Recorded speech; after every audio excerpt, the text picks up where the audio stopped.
Chers amis, bonsoir. Ou devrais-je dire, Monsignor, il est l'heure. Il est l'heure de se réveiller. Il est minor moins le quart. Minor moins le quart avant que la France ne se réveille hagard, avec une France qui est à feu, c'est le cas depuis 4 jours, mais qui pourrait tout à fait être à 100 aussi d'ici quelques jours, quelques semaines, quelques mois, si bien sûr l'appareil d'État n'arrive pas à reprendre le contrôle d'une situation en fait dont il est responsable.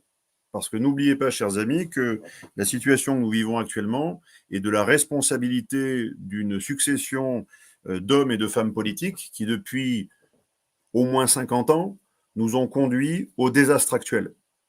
Et ils ont tous une responsabilité. Responsabilité passée, mais responsabilité aussi présente.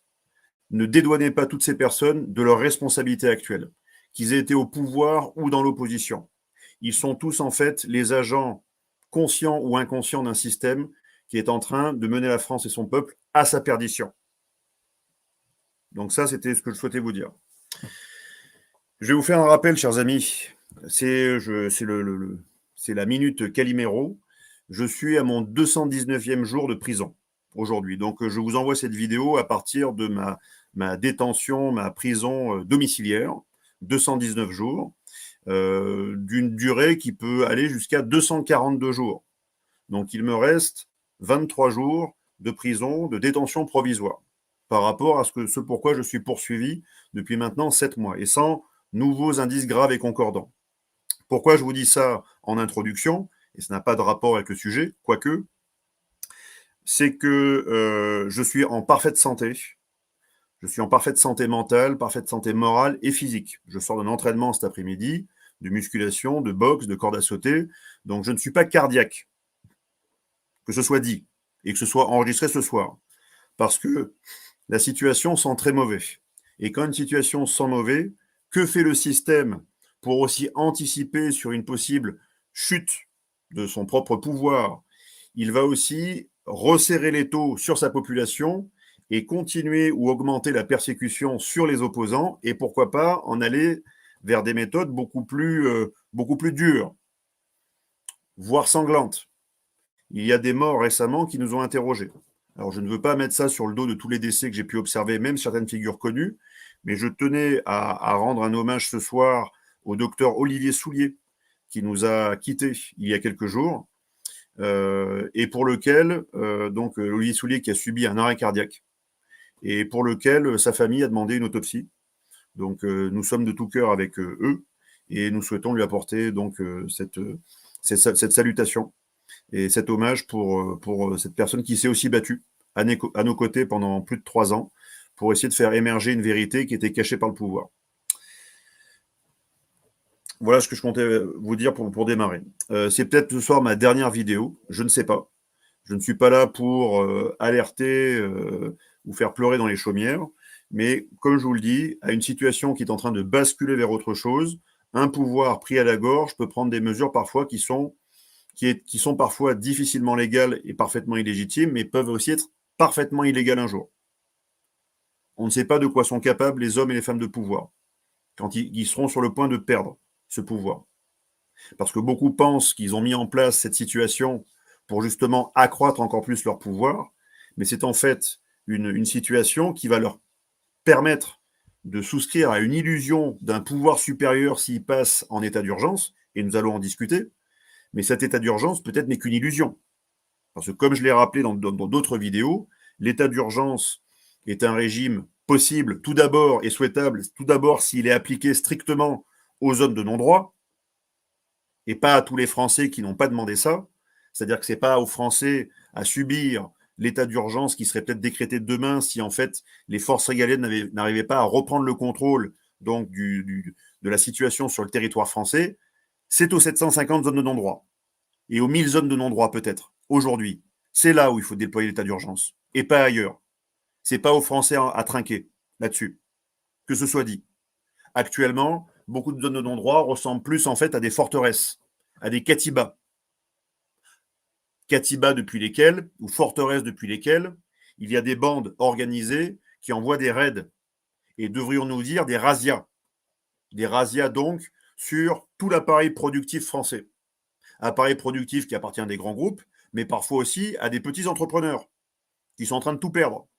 Mais la France perd tout cela. Donc nous avons, depuis, donc pour parler donc, de ce qui s'est passé, nous avons un embrasement de la France depuis 4 jours. Pour l'instant, c'est une France en feu. Ce n'est pas encore une France à feu et à sang. Ça pourrait venir dans quelques semaines, quelques mois, s'il n'y arrive pas. Ça pourrait venir même d'ici quelques jours. Parce que n'oubliez pas, chers amis, que le sang, en fait, a déjà coulé. Mais la plupart des médias ne nous en parleront pas. Il y a des personnes qui ont été agressées sur leur lieu de travail, agressées dans leur véhicule. Ils ont parfois été battus jusqu'à la mort. Certains ont été amenés aux urgences. Nous avons des policiers qui se sont fait tirer dessus. Alors la veille, on disait au fusil à grenaille, la blague. En fait, on s'est rendu compte que c'était du 9 mm. Et heureusement qu'il avait son gilet pare-balles. Mais c'est que du 9. On va en parler ensuite. Dans les banlieues, il n'y a pas que du 9 mm, il n'y a pas que la grenaille, il n'y a pas que du fusil à plomb. Hein. Il y a des millions d'armes en circulation en France. Et une grande partie, en fait, est stockée actuellement dans des stocks tournants qui ne sont pas forcément dans les cités, mais qui sont dans des lieux qu'ont identifié les bandes. Et ils font tourner ces stocks pour que jamais, en fait, la force publique ne puisse tomber dessus. Mais il y a des dizaines de milliers, des centaines de milliers. Et on parle d'armes de guerre. Pas des fusils de chasse, hein, pas la pétoire du grand-père. Hein. Des armes automatiques. Donc la situation, elle est très sensible. D'ailleurs, elle est sensible et ça expliquerait aussi pourquoi la police ne va toujours pas au cœur du problème. Parce que peut-être qu'ils ont peur, en allant au cœur du problème, de se frotter en fait à ces armes automatiques et à des personnes qui seront en fait dans leur fief, dans leur base, dans leur forteresse, dans leur katiba. Et s'ils y rentrent, ben c'est chabrol, hein, d'accord. Il se peut que ça défouraille. Bon. D'où ça vient tout ça? Ça vient d'un constat d'un refus d'obtempérer. Un refus d'obtempérer qui est tombé sur la mauvaise personne. Le refus d'obtempérer, il y en a environ 100 par jour en France. Donc, mon message là s'adresse à la force publique, les policiers et les gendarmes. Pour beaucoup, vous avez quand même des nerfs d'acier. Vous avez beaucoup de patience. Parce que vous arrivez en fait à subir jour après jour des frustrations, des vexations par rapport à ce que vous devriez faire au service du peuple français et que vous ne faites pas, pour protéger en fait un régime qui protège ses propres intérêts, mais pas les intérêts du peuple. Vous le savez. Aujourd'hui, vous êtes vraiment, c'est votre moment que vous vivez. C'est votre moment. Il y a eu divers moments qui ont été vécus depuis 5 ans. Il y a eu le moment du peuple qui a commencé avec les Gilets jaunes, il y a eu le moment des soignants, il y a eu le moment des avocats, il y a eu le moment là, cet hiver, des artisans. Là, c'est le moment de la police. Et ça va être le moment de la justice aussi. Parce que sans cette police, cette justice, s'ils ne reviennent pas à l'essence de leur travail, c'est-à-dire pas forcément être dans la persécution d'opposants politiques, voilà, mais qu'ils soient en fait non plus dans la prévention là. Hein. C'est plus de la prévention, de la dissuasion, c'est de la répression. Hein. C'est de la répression d'éléments alors, pas tous citoyens français. Il y a des concitoyens, mais il y a aussi donc des migrants qui sont en train d'attenter aux biens et aux personnes. Voilà. Nous, si on avait fait ça, on avait fait le quart, le 10e de ce qu'ont fait ces personnes depuis 4 jours lors des manifestations, autant gilets jaunes que les manifestations pour le anti-pass, nous, on laissait les rues en fait plus propres que quand on les avait trouvées, en fait, quand on faisait les manifs. Hein. C'est pas la même population. Et malgré tout ça, en banlieue, en province, ça s'est relativement bien passé, donc les manifestations. Mais par contre, à Paris, ça s'est plutôt mal passé. Hein. On était plutôt en fait dans un affrontement avec vous. À plusieurs reprises, je l'ai vu et je l'ai même subi parfois, notamment lors du convoi de la liberté. Voilà, où on avait nos drapeaux français sur l'épaule et vous veniez au contact et vous nous avez gazés et vous nous avez tapés. Vous avez même gazé des maires. Il y avait des maires qui étaient là, ils ont été gazés devant moi. J'étais venu avec eux en fait. J'ai même été projeté contre le trottoir, alors que j'avais mon drapeau français et que je menaçais personne. Donc, ne doutez pas, chers amis de la police gendarmerie, qu'on sait ce que vous faites. On sait votre engagement, on sait votre courage, mais pour certains aussi, on sait votre lâcheté, on sait vos trahisons, on sait votre perfidie. C'est très facile de se faire la main en fait sur des gens qui sont parfaitement désarmés et parfaitement en fait vulnérables. Là, par contre, vous êtes face à des personnes, ça va pas être la même mayonnaise. Parce que primo, c'est des populations qui sont tout d'abord dans une forme d'impunité, impunité légale, mais impunité aussi médiatique et sociétale. Donc vous y allez vraiment mollo parce que vous savez que vous allez vous faire tomber dessus par toutes les associations, en gros par toutes les ramifications, les tentacules de l'État profond. Vous le savez. État profond qui d'ailleurs qui contrôle le gouvernement, donc qui contrôle vos propres chefs, vos propres responsables. Ça, vous le savez également. Donc, vous êtes vraiment en train de vivre votre moment.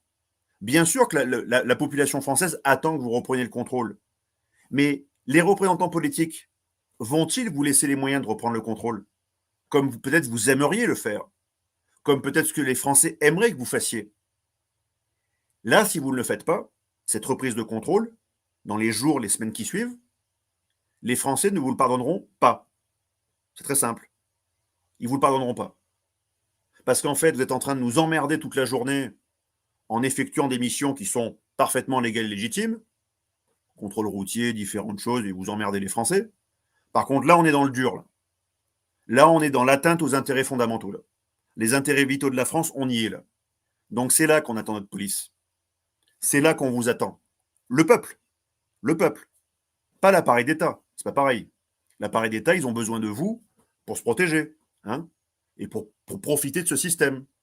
Pour le parasiter, pour le vampiriser. Encore un petit peu, quelques petites gouttes. Mais il ne reste plus rien à parasiter. Il ne reste plus rien à vampiriser. La France est exsangue. Exsangue. Et là, tout ce que sont en train de faire ces délinquants en banlieue, donc ces petites frappes, ces petites racailles, ils sont en train d'en finir avec encore les actifs d'un beau pays. Ils sont en train de brûler ce qui reste dans un énorme feu de joie. Voilà ce qui se passe. C'est votre moment, mesdames, messieurs, de la police, de la gendarmerie. Ne passez pas à côté. Ne faites pas de la politique. C'est plus le moment, là. Là, il faut se mettre les mains dedans. Hein. Si vous avez des contre-ordres qui vous disent non, n'y allez pas, dites-vous bien que si vous n'y allez pas et qu'il y a 2, 3, 4, 5, 10 bâtiments publics de plus qui crament, ou des personnes qui se font agresser dans la rue, se font déposséder de leur véhicule ou autre chose, et que vous avez l'ordre de ne pas y aller, ben c'est de la non-assistance à personne en danger, en fait. C'est ça qui se passe. Alors, on le savait déjà que la France était le pays de la non-assistance à personne en danger, dès lors que cette personne est en danger dans une zone de non-droit. 750, peut-être 1000, on le savait déjà. La police n'y va plus, la gendarmerie n'y va pas non plus. Mais là, ça va être un moment où les illusions vont tomber. Le voile du mensonge va tomber. Et vous allez tous être devant vos responsabilités. La force publique, pas la force de l'ordre, hein. La force publique, notre force publique à nous. Et en face, les tenants de l'appareil d'État. Ils vont être face à leurs responsabilités. Je voulais commencer en vous disant ça. Les policiers et les gendarmes, on a parlé, c'est des personnes qui sont payées par l'appareil d'État. Ils ont des contraintes. Ils ont une mission de service public, bien sûr. Mais ils ont aussi des crédits à payer. Ils ont des enfants à marier.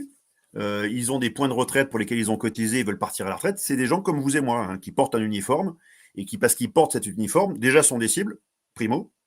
Et secondo, parce qu'ils portent cet uniforme, dès qu'on le porte, on a cette mission de service public. Ils ont cette responsabilité. C'est très lourd. Et ça va être un poids extrême dans ce qui va arriver. La peur que j'ai eue par rapport à ce qui s'est passé en fait avec la situation avec le petit Naël qui est décédé, moi j'avais peur d'un autre scénario qui peut encore se produire d'ailleurs. Hein. C'est-à-dire que la guerre civile démarrerait non pas lors d'un contrôle routier qui se passe mal sur une personne ou deux personnes, mais un policier, un gendarme, qui en a marre. Voilà. Il en a marre des ordres à la con, il en a marre de servir la République, hein, l'ordre républicain, mais par contre, quand il meurt pour la France. Hein. Vous comprenez bien la nuance. Hein. Vous allez servir la République, vous allez participer à la paix républicaine, à l'ordre républicain, mais quand vous allez mourir, c'est pour la France. Vous voyez pas qu'il y a un problème là au niveau de la sémantique? Cette sémantique, elle est voulue. Hein. D'accord? Tous les jours, c'est pour la France que vous faites ça. C'est pour son peuple. C'est pas pour un régime. On ne meurt pas pour un régime. On ne se lève pas le matin pour un régime. Le régime qu'on a choisi théoriquement est le moins mauvais des systèmes pour vivre en démocratie. Ce n'est pas le cas actuellement. Donc il va falloir vous réveiller très vite par rapport à ce qui se passe. Parce qu'il nous reste très peu de temps. Très peu de temps, tantôt pour passer en démocrature. On parle souvent André Berkoff, la démocrature, qui est une démocratie qui n'est plus, en fait, qui est une forme de dictature soft, dans laquelle nous allons vivre bientôt. S'ils déclenchent l'état d'urgence et qu'ils arrivent, via cet état d'urgence, à reprendre le contrôle de la France, démocrature. Ou de l'autre côté, guerre civile, qui a commencé de basse intensité dans les 750 zones de non-droit. C'était déjà une guerre civile, en fait. Là, c'est en train de devenir de la moyenne intensité, parce que cette guerre civile est en train d'arriver dans les zones boboisées, où les personnes vont faire leurs courses. Donc ça peut être Vélizy 2, ça peut être le bas des Champs-Élysées, ça peut être différents endroits que vous connaissez tous. Châtelet-Léal, par exemple. Voilà, Châtelet-Léal, où vous allez. Donc des endroits boboisés. Et donc c'est de la moyenne intensité. Mais ça peut aller demain. Là, on est en train de passer de la moyenne à la haute. Si vous commencez à avoir des balles perdues à gauche, à droite, on est à mi-chemin entre la haute intensité. La haute intensité, c'est quand vous aurez des affrontements à l'arme à feu. Arme à feu contre arme à feu. Là, on sera dans la haute intensité. Et voilà pourquoi d'ailleurs, ça fait plusieurs années que les forces de police sont dotées de fusils d'assaut. Des fusils d'assaut, des armes de guerre. D'accord. Alors qu'auparavant, les policiers n'avaient pas ce genre de matériel. Parce qu'ils se préparent déjà à ce qui risque d'arriver. Donc on voit les centaures, on voit les VBRG, la gendarmerie, différentes choses. C'est bien, c'est des beaux matériels, ils sont rutilants, ils sont performants, c'est magnifique. Il y en a 4. Il y a 4 centaures. Il y a 14 VBRG.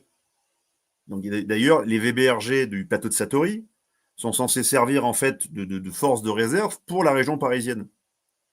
Mais le problème, c'est que là, c'est en train de s'allumer tellement fort dans tous les sens, autant à Lyon, à Marseille qu'à Strasbourg et à Lille, que les VBRG, on doit les amener aussi ailleurs. Il n'y en a pas assez, vous le comprenez bien. On ne peut pas maintenir l'ordre, la paix républicaine en France avec 15 blindés. Ça ne marche pas. Ils nous ont fait leur numéro d'esbrouf quand il y a eu, vous savez, le convoi de la liberté. Parce qu'ils se disaient, en face, il y a peut-être des poids lourds qui vont arriver dans le convoi. Donc, ils ont fait leur numéro d'esbrouf, ils ont commencé à faire revenir les VBRG. Alors, on a vu les VBRG, c'est beau, je les connais, je sais ce que c'est, ça fait 40 ans, ça fait 30 ans qu'on les a, les VBRG, donc on sait ce que c'est. Très efficace, en maintien de l'ordre, très efficace. Mais c'est pas suffisant avec une population de 68 millions. C'est là où j'insiste. Vous êtes face, en fait, c'est des écrans de fumée. C'est de la fumée, en fait. Vu que nous sommes tous, malheureusement, à notre corps défendant, menés par des personnes qui ne sont pas des hommes ou des femmes d'État, ils ne sont pas au service du peuple, ils sont au service d'intérêts privés, oligarchiques, je le rappelle. Toutes ces personnes-là, elles ne vont pas défendre nos intérêts publics, ils sont intérêts privés. Donc l'intérêt privé était de déflater, de réduire au maximum la force publique pour progressivement la privatiser, comme ils l'ont fait pour toutes les autres branches. Donc actuellement, la force publique, je doute qu'il y ait une évolution proportionnelle en fait à l'évolution de la population. Autant en capacité pénitentiaire, parce qu'ils vous disent toutes les semaines, on a construit 5000 places de prison. Ouais, mais ce qu'ils vous disent pas, c'est que c'est 5000 qui ont remplacé les 5000 qu'on a détruites. Donc il n'y en a pas plus en fait. Il y a toujours 75 000 places de prison en France. Toujours. Et la capacité pénitentiaire, ça va être une des clés. Une des clés dans la situation qui va arriver. Parce que qu'est-ce qu'on va en faire de tous ces jeunes? Qu'est-ce qu'on va en faire des adultes qui sont derrière en bande organisée, en train d'organiser justement la razzia de ces jeunes? Qu'est-ce qu'on fait? Où on les met? On n'a pas assez de capacité. Alors, j'avais aucune chance au présidentiel, bien sûr, mais pourquoi on vous met 100 000 places de prison de plus dans un programme, plus 50 000 places de bagne? C'est parce qu'on sait ce qui va arriver. Et on sait que ces personnes, la plupart, sont irrécupérables. Et si on veut pouvoir les récupérer, il faut les redresser dans quelque chose qui est très dur, très fort. Et ils auront une chance d'être récupérés par la société. Mais imaginez-vous, dans la psychologie d'un gamin de 12, 13, 14 ans, dont les parents le laissent d'ailleurs partir dans la rue. Heureusement qu'on a vu des contre-exemples de pères un petit peu plus consciencieux que les autres, qui venaient mettre un coup de pied au cul à leur fils, le foutre dans le coffre de la bagnole et rentre à la maison, sinon je vais te mettre 2 tartes, et c'est très bien. Voilà. Mais la plupart, on voyait même des parents accompagner leurs enfants pour faire le pillage, la razzia, du Lidl. On est dans un choc de société, hein. On est dans un choc de culture, et vous le savez. Donc, qu'est-ce qu'on en fait de ces personnes-là? Est-ce que vous pensez que c'est avec la défense deuxième chance, en les réinsérant, en faisant une JAPD, une journée d'appel à défense nationale, hein, en leur faisant 3 jours d'appel sous les drapeaux? Vous croyez que c'est ça qui va les réinsérer? Mais qu'est-ce qu'ils en ont à foutre? Dans la psychologie d'un gamin de 12, 13, 14, 15 ans, il vient de faire en une razzia, une nuit, l'équivalent d'un mois de salaire ou de 3 mois de salaire pour nous tous. Et vous voulez ensuite le faire bosser à 1500 balles par mois pour qu'éventuellement à crédit, il arrive à se payer son smartphone un jour? Le dernier iPhone qui est sorti? Ben non. Mieux vaut braquer l'Apple Store. C'est beaucoup plus simple. Voilà ce qui s'est produit. Mais c'est concret. C'est-à-dire que je vois beaucoup il y a beaucoup de parallèles actuellement entre 2005 et 2023. Il y a 18 ans d'écart, hein. Donc il y a une génération. Hein, une génération, c'est 20 ans. Bon. En 2005, on l'a échappé belle. Enfin, plutôt, on l'a échappé belle. L'appareil d'État l'a échappé belle. Les tenants de l'appareil d'État, cette bande de fiefs et traîtres, l'ont échappé belle. Parce qu'on était à deux doigts, en fait, de foutre les chars sur le périph'. C'est ça qui s'est passé en 2005. J'étais à peine en école de gendarmerie en formation, à l'école d'officier de la gendarmerie nationale. Donc on était en école, on n'était pas sur le terrain. Mais on avait les échos, avec tous les officiers les officiers encadrants qui étaient autour de nous. Ils nous ont dit ce qui s'est passé. C'était très chaud. Et comment vous imaginez que du jour au lendemain, la paix républicaine soit revenue sur la France? Comme ça. Les gens ne pillent plus, ne font plus de razzia. Ils sont touchés par la grâce, peut-être, la divine providence qui vient ouvrir leur cœur et faire en sorte qu'ils soient maintenant dans la paix, dans la construction, dans la félicité. Hein, c'est ça? Non, c'est pas ça. C'est pas ça qui s'est passé. C'est des deals. Il y a des deals qui ont été faits avec les grands frères. On vous laisse les banlieues, on vous laisse l'islam plutôt radical d'ailleurs, parce que je vais pas dire à tous nos compatriotes français d'origine qui pratiquent l'islam que c'est tous des radicaux, pas du tout. Beaucoup sont sortis de ces banlieues et ils ont bien fait d'en sortir et ils sont très heureux d'en être sortis pour essayer de vivre normalement. Et là, ils vont encore se faire stigmatiser par quelques-uns. Mais dans les banlieues, il y a du cancer. Il y a un gros cancer. C'est l'islam radical, il est là. Et le gros danger qui peut nous arriver dans les semaines, les mois à venir, et peut-être qui est déjà là en fait, c'est la coagulation entre les racailles, la drogue et l'islam radical, ce qui est déjà le cas, les islamo-racailles, on le sait. Voilà.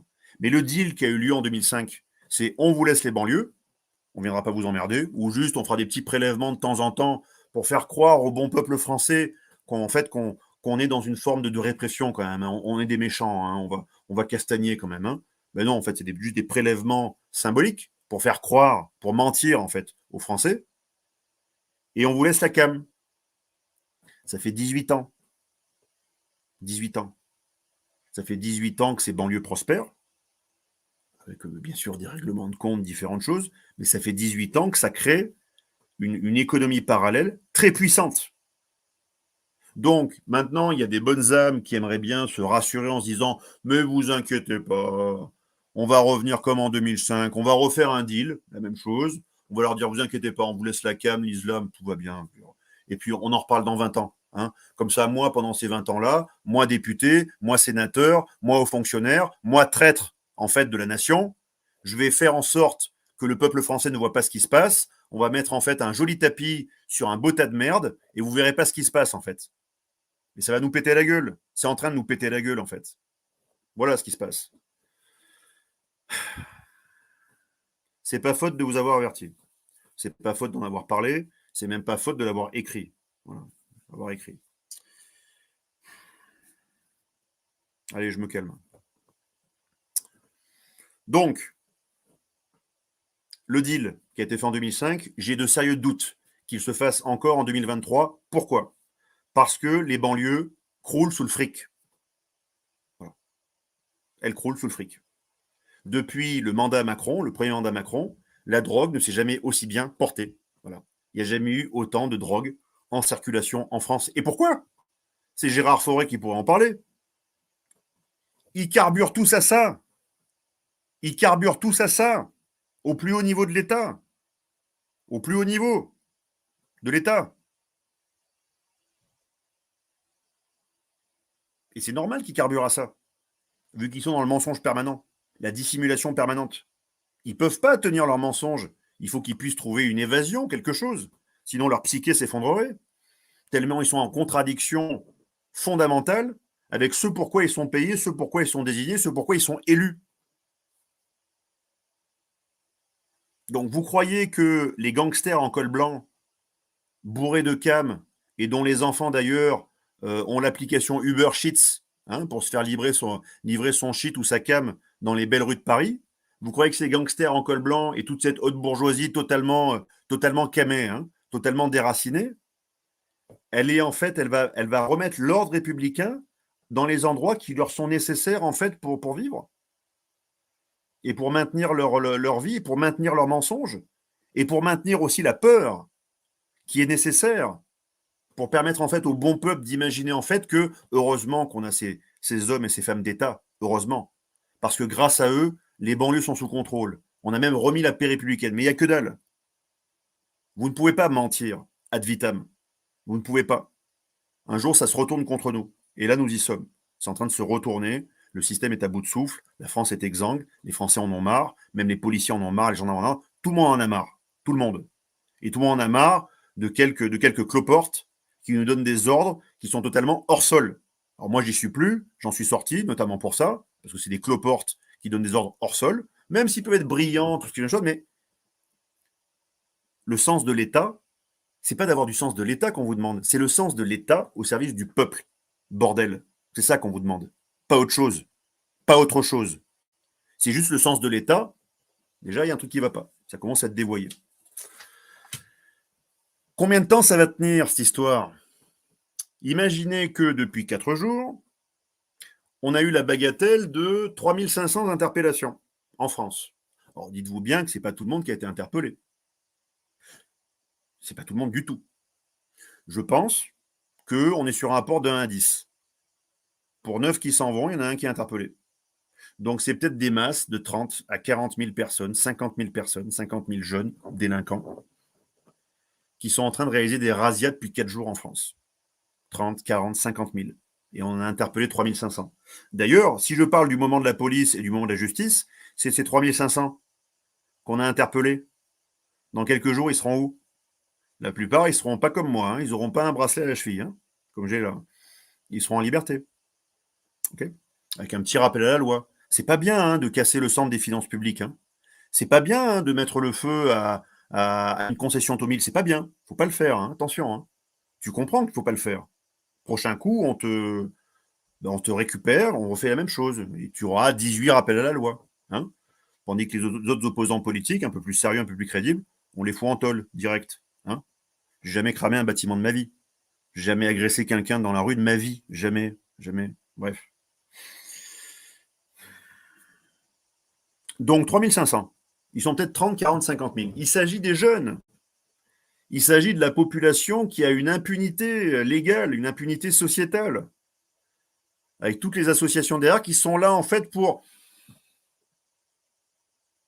faire barrage, pour les protéger face en fait à la police, et voire même ces associations ont infiltré la magistrature qui a la même idéologie que certaines de ces associations pour toujours en fait les disqualifier de la moindre culpabilité. Mais non, mais ils sont coupables. Et ils ont quand même une conscience de ce qu'ils font. Quand ils sont en train de frapper quelqu'un au sol, ou qu'ils se réjouissent de quelqu'un qui est au sol, qui est gisant par terre, quasiment mort, s'ils n'ont pas de conscience, il faut donc les traiter comme tels. Mais il ne faut pas imaginer un jour qu'avec les ressources républicaines, nous arrivions en fait à leur redonner une conscience. S'ils l'ont pas à 12, 13, 14, 15 ans, en frappant quelqu'un au sol, c'est grave. C'est grave de brûler un bâtiment. De voler. Je veux dire, la plupart des Français ne se reconnaissent pas dans ces mouvements sociétaux. Les bons Français ne se reconnaissent pas là-dedans. Moi, je connais plein de gens qui nous regardent là, même ce soir. Ils ont plus une thune. C'est très dur pour eux à la fin du mois. Ça ne leur viendrait pas à l'idée, parce qu'il leur manque de l'argent à la fin du mois, d'aller braquer l'Apple Store. Ça n'aurait pas l'idée. On n'a pas été éduqués comme ça. On n'a pas été éduqués comme ça. C'est pas nous, ça. Donc il y a peut-être deux France, là. Ou une France et autre chose, qui sont en train, en fait, Il y a une stigmatisation, c'est sûr, et ça peut ouvrir d'ailleurs une vraie boîte de Pandore sur un affrontement aux faciès que je ne souhaite pas du tout, mais pas du tout, parce que j'ai des amis de toutes les couleurs et de toutes les confessions, et c'est des gens très bien, très bien. Mais si demain, l'État, ou plutôt les tenants de l'appareil d'État, qui sont manipulés en fait par des oligarchies financières, mettent en place en fait les ferments de la guerre civile, parce qu'ils estiment en fait qu'ils n'ont plus le contrôle sur la France, ils vont perdre ce contrôle. Ils mettent en place la guerre civile, ou ils la laissent faire, plutôt ils la laissent pourrir pour que ça explose, mais c'est une diversion fantastique. Il s'agit d'une diversion fantastique. Si on resserre le contrôle, ça nous permet de tenir la France et de toujours pouvoir lui pomper 1 milliard d'euros par jour de dette au profit des oligarchies. D'accord? Et si ça ne marche pas, qu'on perd le contrôle, on fait une diversion en laissant pourrir la situation et on se casse. D'accord? Dans la campagne de 40, tout le personnel politique des années 34, 36, je ne parle même pas que de Léon Blum, hein, mais tous, hein, que ce soit les radicaux, la SFIO, tout le monde, le Front populaire, tout le monde.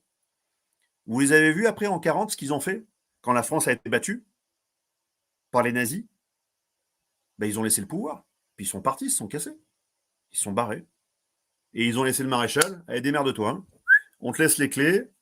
On s'est fait envahir. On a fait tout ce qu'il faut depuis 20 ans en fait pour ne pas préparer la France. Donc on s'est fait avoir. Et maintenant, on disparaît. Et vous nous oubliez jusqu'en 1946. Ils seraient susceptibles de faire pareil. Pendant que nous, on va se taper dessus. Donc la guerre civile au faciès est le pire. C'est le pire scénario qui pourrait nous arriver. Le pire. Parce que beaucoup de compatriotes français de toutes les origines, ont fait d'énormes efforts silencieux, patients, pour s'assimiler. Et ils y ont réussi. Et c'est parce qu'il y a une minorité rugissante, une minorité impunie, qui est d'ailleurs entretenue par le système comme réservoir en fait de déstabilisation. C'est un réservoir de déstabilisation possible. Quand un pays va trop bien, il marche forcément vers une prospérité, un partage, et vers une démocratie toujours plus proche. Mais quand ça va pas bien, qu'il est déséquilibré par des forces sciemment laissées dans la France, dans son sein, c'est fait en fait pour masquer les vrais enjeux. Et c'est ce qui se passe aujourd'hui. Je ne dis pas que ce qui se passe dans les États-Unis n'est pas un vrai enjeu. Mais les vrais enjeux, par exemple, dont ne vous parlent pas les hommes politiques, c'est la minute politique. Ah, vous entendez le Rassemblement national. Ah oui, c'est les pompes aspirantes de l'immigration, il faut les couper. Bah, très bien. Mais dans ce cas-là, pourquoi vous ne parlez pas de ceux qui les alimentent et qui les mettent en place? Et pourquoi vous ne mettez pas d'ailleurs dans votre joli programme de sortir en fait de tous ces systèmes, ces carcans qui empêchent la France en fait d'être libre, indépendante, souveraine, comme ceux pourquoi s'était battu De Gaulle à l'époque et d'autres avant lui, la souveraineté. Pourquoi vous ne faites pas ça? Vous restez dans la Cour européenne des droits de l'homme, ok, pas de problème. Europe, euro, OTAN. Bah, donc en fait, vous êtes des républicains, quoi. C'est tout. Mais des républicains en sauce RPR des années 90. Voilà. Vous êtes des Zemmouriens? Ah ben Zemmour, c'est magnifique. Vous l'avez entendu à son discours de la Violette il y a une semaine? Ou 10 jours, je sais plus. En fait, les États profonds, ça n'existe pas. Ah oui, vous comprenez, les oligarchies financières, ça n'existe pas. Les mondialistes, ça n'existe pas. Vous imaginez, les gens veulent faire croire qu'il y a un clivage entre les patriotes, ceux qui aiment leur pays, et les mondialistes. Mais c'est pas vrai. Le vrai clivage, il est gauche-droite. Mais arrêtez de vous foutre de notre gueule, monsieur Zemmour. Il n'est pas gauche-droite, le clivage, vous le savez bien. Quand vous parlez d'immigration, pourquoi vous ne parlez pas de Soros, de Gates, de Schwab, de toutes ces enflures? Pourquoi vous n'en parlez pas? De tous les oligarques qui tiennent des chaînes de télé sur lesquelles vous vous produisez? Pourquoi vous n'en parlez pas? C'est bien de parler des causes, mais vous parlez que des symptômes. Non, il faut parler de la racine du mal. Et la racine du mal, c'est que l'immigration, c'est pas un fait, c'est pas un fait accompli en fait. C'est pas ça. La migration, ce que l'on subit depuis plus de 40 ans, c'est un plan. C'est un plan. Dans ce plan, certains ont réussi à s'en sortir, et tant mieux pour eux. Ils ont utilisé ce plan, ils sont devenus des Français assimilés parfaits, ok. Mais une grosse partie, ils ont bien compris qu'on leur demandait pas de s'assimiler, on leur demandait juste d'être là, d'être ce qu'ils sont, pour en fait préparer les germes de la guerre civile. Ben oui, vous mettez un territoire français qui a été baigné en fait de chrétienté pendant 1500 ans, vous y mettez 230, 240 ans de nouvelles religions maçonniques, qui va extirper le christianisme en fait de la France, et en l'extirpant en fait au nom de la laïcité, on est tous gentils, on est tous beaux. Oui, en fait, la laïcité, c'est Christ qui l'a inventé il y a 2000 ans. Hein. C'est pas Émile Combes ou c'est pas quelques francs-maçons, Gambetta, tous ces gens-là. C'est pas eux, hein, d'accord. La vraie laïcité, c'est la tolérance. On a tous un chemin spirituel, ayons-le, mais ça n'a pas été inventé il y a 230 ans, hein, d'accord. Donc, ils ont extirpé le christianisme, ils y ont mis de l'islam là-dedans. Il y a des bons éléments dans l'islam, quelques-uns, mais il y en a beaucoup qui sont très mauvais, très mauvais. Et là, c'est en train de macérer, de pourrir. Vous mettez un territoire qui est chrétien, encore de tradition, encore de culture, qui a une langue qui s'appelle le français, et vous y mettez en face des populations où vous leur dites c'est pas la peine de vous assimiler, hein. N'apprenez pas le français ou apprenez-le un petit peu, mais bon, nous ce qu'on veut, c'est que vous alliez en fait sur l'échafaudage, hein, ou vous alliez après dans l'usine, on s'en fout, hein. Bon, parlez le français, mais démerdez-vous, ok. Donc vous les poussez pas à apprendre le français, vous les poussez pas en fait à assimiler notre culture, notre gastronomie, différentes choses, nos rituels, et comment voulez-vous que ça se passe bien? Mais le multiculturalisme dont vous parlez, c'est une idéologie hors sol. Ça ne marche pas dans l'histoire de l'humanité. Ça ne marche pas. Je vous prends le meilleur exemple. Allez à Monaco demain. Qu'est-ce qui vous empêche demain d'aller au casino à Monaco, hein? Allez faire un petit tour à sauter des bains de mer. Eh bien, Monaco, c'est un petit État, peut-être croupion, certes, mais qui a une religion d'État, qui s'appelle le catholicisme. Messieurs, mesdames, de la franc-maçonnerie. Vous voyez? C'est pour ça que je vous ai dit en introduction, c'était ma dernière vidéo. Hein. Donc je dis les choses, elles vont être publiées, elles vont être enregistrées par toutes les personnes qui sont en train de nous regarder, et c'est tant mieux. Mais la France peut tout à fait être tolérante envers différentes religions et accueillir certaines cultures d'ailleurs, si elle réaffirme qui elle est. Et il faudra qu'elle le réaffirme. Parce que c'est pas au nom de la laïcité, hein, que vous allez remettre la paix républicaine dans les rues. C'est avec de la force. D'accord? Il va falloir avoir de la force. Mais une force proportionnée. Une force adaptée à ces territoires perdus, pas au reste de la population. Moi, je refuserai de subir ce que j'ai subi déjà en tant que citoyen. Je subissais en fait une partition, un apartheid sanitaire pendant 3 ans. Je refuserai un apartheid sécuritaire. Je vais le refuser. S'ils ne mettent pas plus de force, proportionnellement plus de force dans les endroits où il y a un problème, vous savez qu'ils sont en train de nous trahir. Ils sont en train de nous trahir.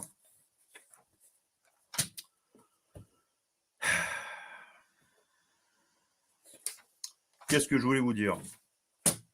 On va se poser des questions. Ça fait 40 minutes que je parle, que je vous bave dessus, que je vous postillonne dessus.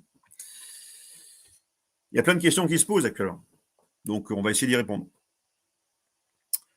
Faut-il aider la police? Ça pourrait être une question légitime à se poser. La police en difficulté, faut-il l'aider? Alors, j'ai envie de vous dire, les policiers ont participé au fractionnement de ce pays depuis 5 ans. D'accord? Je pense que pour l'instant, il faut les laisser faire leur travail.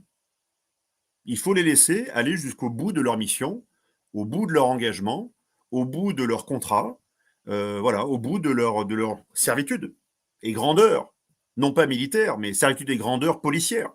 Eh bien, allez au bout, chers amis, et montrez-nous de quoi vous êtes capables. Montrez-nous. Et en arrêtant de nous emmerder au rond-point. Allez plutôt en banlieue. C'est là où on vous attend. Pas ailleurs.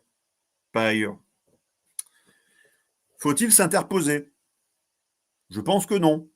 Alors, j'ai entendu, j'ai eu une discussion aujourd'hui avec un camarade de Saint-Cyr, et je le salue d'ailleurs, je ne vais pas le citer, mais je le salue, qui m'a appelé aujourd'hui, et qui m'a dit qu'il est dans une mission de service public où Il aide un peu à prévenir les troubles à l'ordre public, mais il n'est pas dans la police, la gendarmerie, mais il est dans une mission civile, administrative. Il coordonne en fait des éducateurs, différentes choses. Et il m'a dit, nous, ce qu'on voit maintenant, c'est que les personnes ne vont pas se laisser faire. Ils vont s'interposer, ils vont être avec leur manche de pioche face à dans leur magasin, et ils vont pas lâcher leur magasin parce que c'est leur bout de pain, c'est leur outil de travail. Déjà que la mondialisation ne les aide pas, déjà que la guerre en Ukraine a encore plus affaibli les Français et il y a des pénuries artificiellement bien sûr créées ou entretenues qui sont en train de pousser bon nombre d'entrepreneurs vers la faillite, ils le savent. Mais en plus maintenant, coup de grâce, eh bien on laisse des bandes de délinquants pratiquer la razzia et bien sûr, brûler votre joli restaurant à 2 millions d'euros pour lequel, bien sûr, vous aviez une petite police d'assurance qui vous remboursera une portion congrue. Voilà ce qui se passe. Faut-il s'interposer? Certains vont s'interposer parce qu'ils vont vouloir protéger leur bout de pain. D'autres vont s'interposer parce qu'ils se sentent investis d'une mission, on va dire, légitime. Bon, pourquoi pas, ils vont se réunir en groupe, en équipe, en escouade, différentes choses, pourquoi pas. Mais bon, c'est des épiphénomènes. Ça n'a rien d'organisé, ça n'a rien de structuré. Ce sera mon dernier point, je vais vous en parler ensuite.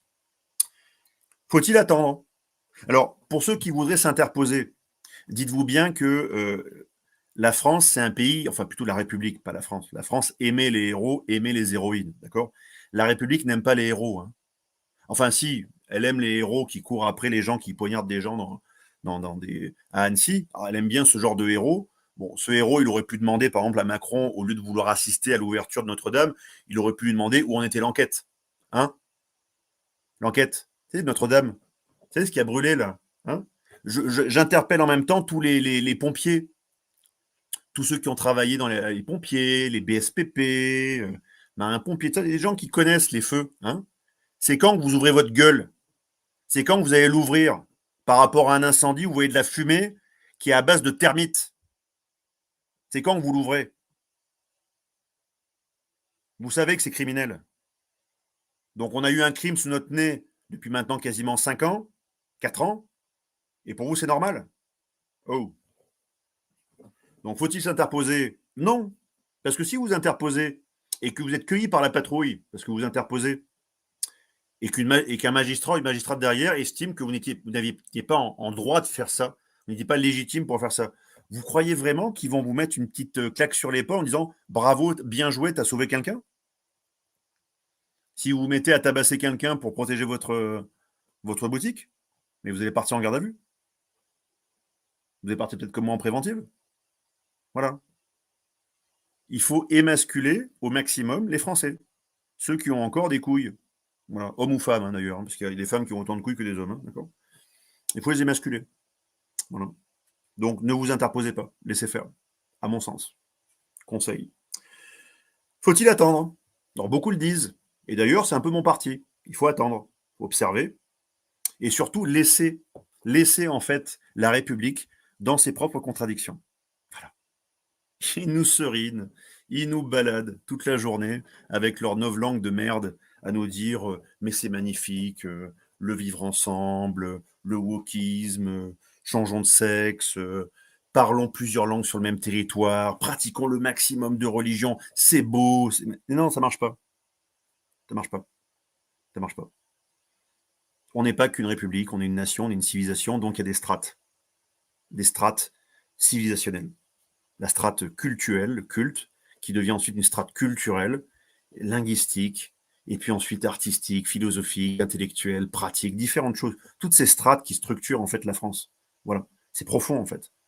Et ils sont en train d'essayer de le déraciner, de le détruire et de le brûler.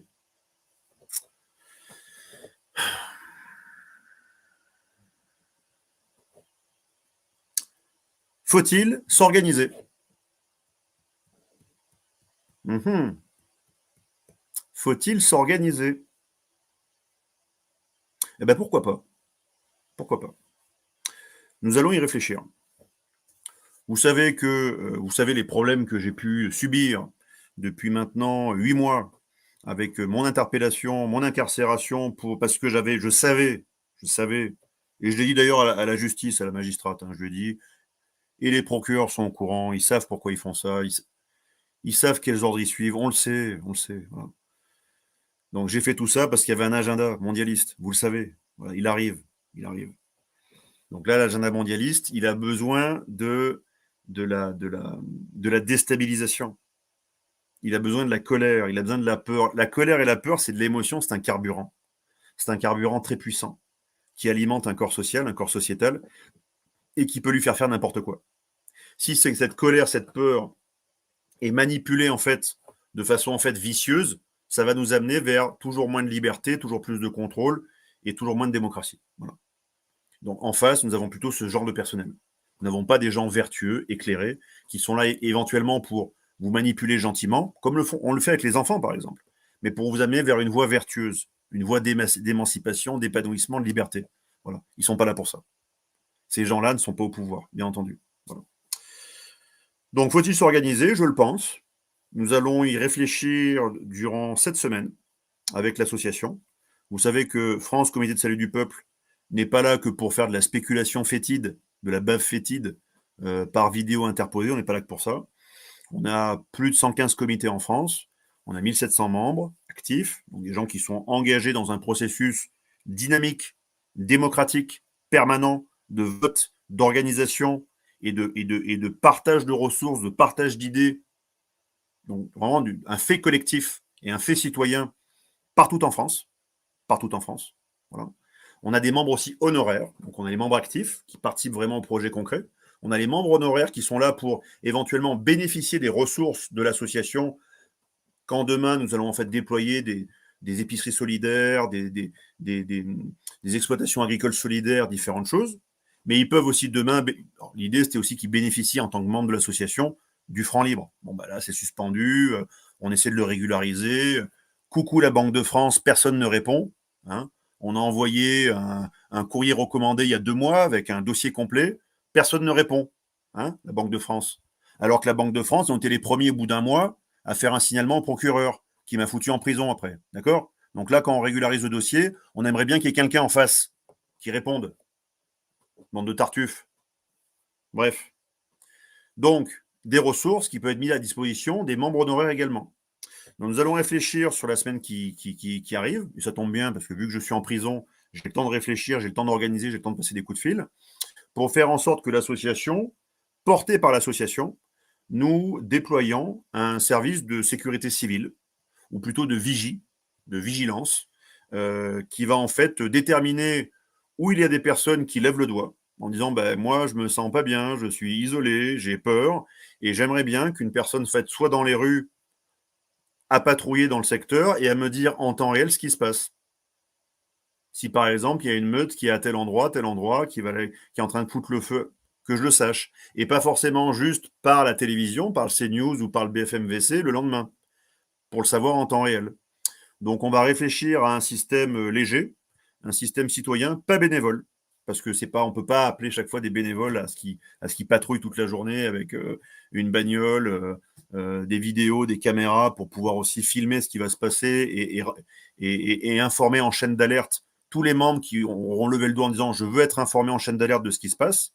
Mais donc on va utiliser en fait cette crise et c'est en fait c'est le signe des communautés, des sociétés et des nations, on va dire, vives.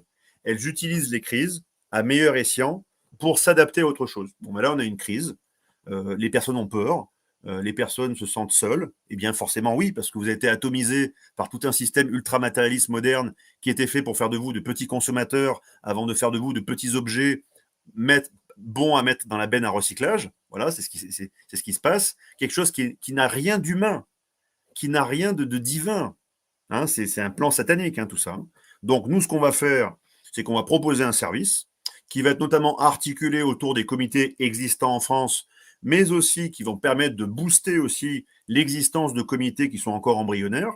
Donc, ça va être une mission on va faire du recrutement d'agents qui ont une relative expérience, qui ont encore la forme, type anciens militaires, anciens policiers, anciens gendarmes, anciens douaniers, anciens personnels pénitentiaires.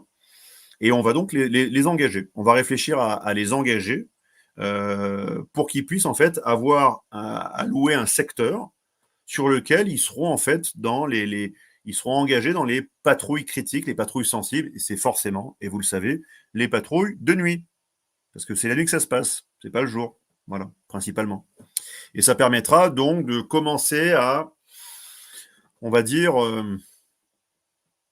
pas inviter, mais projeter la population française dans une démarche proactive, consciente, volontaire, de responsabilisation de sa propre sécurité. Parce que le problème, c'est que vous avez actuellement des forces de police et gendarmerie qui sont évaluées à globalement un personnel pour 1000 habitants.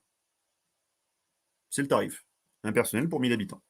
Dans les zones, on va dire à risque, ça peut arriver à un personnel pour 800, voire 700 habitants. Voilà le ratio actuel. Voilà comment les technocrates, les contrôleurs de gestion, les petits comptables, avec leurs jolis costumes gris ou bleus, Hugo Boss, cintrés, que vous voyez sur CNews, là, avec leur joli sourire smart, voilà comment en fait ils calculent votre sécurité au quotidien. Par de l'engagement de force, donc, en proportion d'une population. Ben, il va falloir qu'on raisonne pareil. Voilà. Et qu'on fasse, en fait, qu'on monte un service de vigilance. C'est une sorte de voisin vigilant, mais plus, avec un véhicule qui sera dédié, un personnel qui sera dédié et formé, qui aura lui-même, en fait, une expérience, et qui sera là pour établir le lien, en plus, pourquoi pas entre la population qui se sent, en fait, vulnérable, et pourquoi pas les forces de police à côté, pour leur dire, bah, écoutez, j'ai vu telle chose à tel endroit, je vous envoie l'information, on est là pour vous aider. Hein. Dites bien que tout le laïus que j'ai eu sur la police, parce que j'ai un peu la dent dure vis-à-vis de la police gendarmerie, mais je sais aussi le travail qu'ils font. Hein, je suis pas là non plus pour vous vouer aux gémonies. On n'est pas là pour ça. On a besoin de vous. Mais on a surtout besoin que vous vous réveillez. Hein. Réveille, monsignor, il est l'or. Donc, on va proposer ce service la semaine prochaine. Il marche pas, on verra. On va lancer l'appel déjà de candidatures d'un côté, mais l'appel aussi de citoyens qui veulent voir à financer leur sécurité. Alors, il va falloir qu'on trouve une cote mal taillée, qu'est-ce qui est pas trop cher, qu'est-ce qui l'est assez, qu'est-ce qui permet de payer un service, on va dire, sur un demi-canton, par exemple, quelqu'un qui puisse patrouiller sur un demi-canton en permanence, pour voir les points chauds, différentes choses, et chaque fois, en fait, être en chaîne d'alerte avec le CSP, ça tombe bien, un CSP sur un canton. Voilà. Donc, il aura en plus un référent sécurité qui sera là pour lui dire en permanence ce qui se passe, différentes choses. Et en même temps, il y aura toute une chaîne d'alerte d'une population qui sera plutôt membre honoraire, pas forcément active, elle ne peut pas forcément tout partager de ce qu'on fait, mais qui se dira, bah tiens, voilà un service supplémentaire porté par des citoyens, de façon en fait associative, c'est pas lucratif, hein, c'est associatif, voilà, pour en fait trouver des solutions. Voilà, chers amis, ce que nous allons essayer de faire. Donc, on a parlé du constat, de ce qui se passe, on a développé bien ce qui pourrait être les futurs possibles dans quelques jours, quelques semaines, quelques mois. Et maintenant, on propose une solution. Humblement, simplement, mais il faut proposer, il faut qu'on puisse avancer de cette façon-là. Donc, ceux qui le souhaiteront d'ici 2 jours, 3 jours, vous verrez, bien sûr, je rediffuserai cette vidéo, et vous verrez donc sur les réseaux, eh bien, apparaître probablement une offre qui permettra en fait tout d'abord de sonder des zones qui estiment avoir un besoin de sécurité, voilà, ou un besoin de vigie supplémentaire, voilà.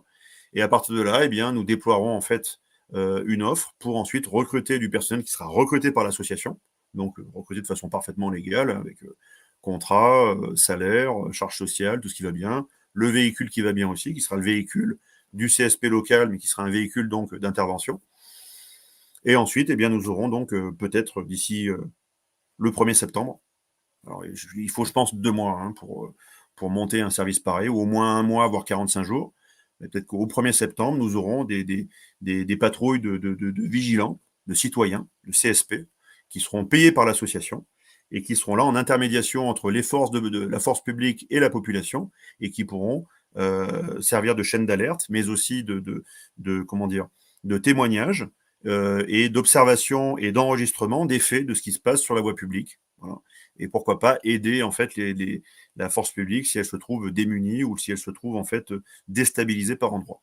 Voilà, sans prendre trop de risques non plus. Ce ne sont pas des personnes qui sont de la sécurité, ils ne sont pas formés pour ça, mais ils sont là pour en fait euh, observer, rendre compte et surtout communiquer et partager l'information. Parce que c'est le partage de l'information qui est la clé dans toute situation. Que ce soit une situation pacifique comme comme belliqueuse. Voilà, comme ça, une guerre, comme on entend sur tous les réseaux. Voilà, chers amis. Bon, bah, ça a affolé les compteurs ce soir. Vous êtes plus de 2800 en ligne à regarder, plus de 1600 commentaires. Je suis désolé, je ne pourrai pas répondre à tous les commentaires. Je vais rester sur un propos didactique ce soir. J'espère avoir été convaincant, avoir été percutant. C'est comme ça qu'on me reconnaît un petit peu. Beaucoup de choses ont été dites, vous savez, chers amis. Vous savez, avant de faire cette vidéo, je suis toujours heureux d'échanger avec vous. Mais avant de faire cette vidéo, j'avais pas envie de la faire. Je me suis dit, je parle de mon pays qui est en train de brûler, en fait. Donc, on fait pas ça de gaieté de cœur, en fait. Mais le pays qui brûle, je vous en avais parlé. Je vous en avais parlé. Voilà. La guerre de France aura-t-elle lieu? Il est disponible, il est en ligne, si vous voulez savoir. Il a déjà été vendu, beaucoup de gens l'ont acheté, l'ont partagé, et tant mieux qu'il soit partagé au maximum. Les choses ont été dites. J'ai encore commis, enfin plutôt réédité la lettre que j'avais faite en soutien aux généraux en 2021, lettre qui parle de l'islamisme radical dans les armées. C'est pas contre l'islam, c'est pour faire comprendre à tout le monde qu'il y a un problème en fait dans l'islam radical. Voilà. Et j'ai été confronté à ça personnellement. Voilà. En tant qu'officier de police judiciaire. En tant qu'officier de police judiciaire, j'étais confronté à ça. D'accord? Quand je suis tombé nez à nez sur un poster du docteur Zarqawi dans un régiment, le 13e régiment du génie à Val-d'Aon, ça m'a fait bizarre, si vous voyez ce que je veux dire. Et c'était en 2007. C'était pas en 1980, c'était en 2007. Donc ça s'est pas amélioré. C'est pour ça que je disais d'ailleurs dans cette lettre, il va falloir réfléchir avant d'envoyer l'armée. Hein. Parce que je suis pas certain qu'il n'y ait pas une coagulation entre certaines forces ou certains même qui disent, moi je vais pas dans les banlieues. Bah, j'en viens. Comme d'autres militaires, marins, aviateurs, soldats, ce que vous voulez, avaient dit en 91 à Daguet, mais moi je ne vais pas faire la guerre en Irak, c'est des frères. Mais moi je ne vais pas faire la guerre en Afghanistan, c'est des frères. Et puis une fois qu'ils se retrouvent au Sahel, bah, du jour au lendemain, ils disparaissent. Avec armes, bagages, munitions et transmissions. Quoi. Vous voyez ce que je veux dire? Bon. C'est vécu. C'est du vécu. Voilà. Donc maintenant, on se réveille. On se réveille. Les dormeurs doivent se réveiller. Les dormeurs doivent se réveiller. Merci à tous.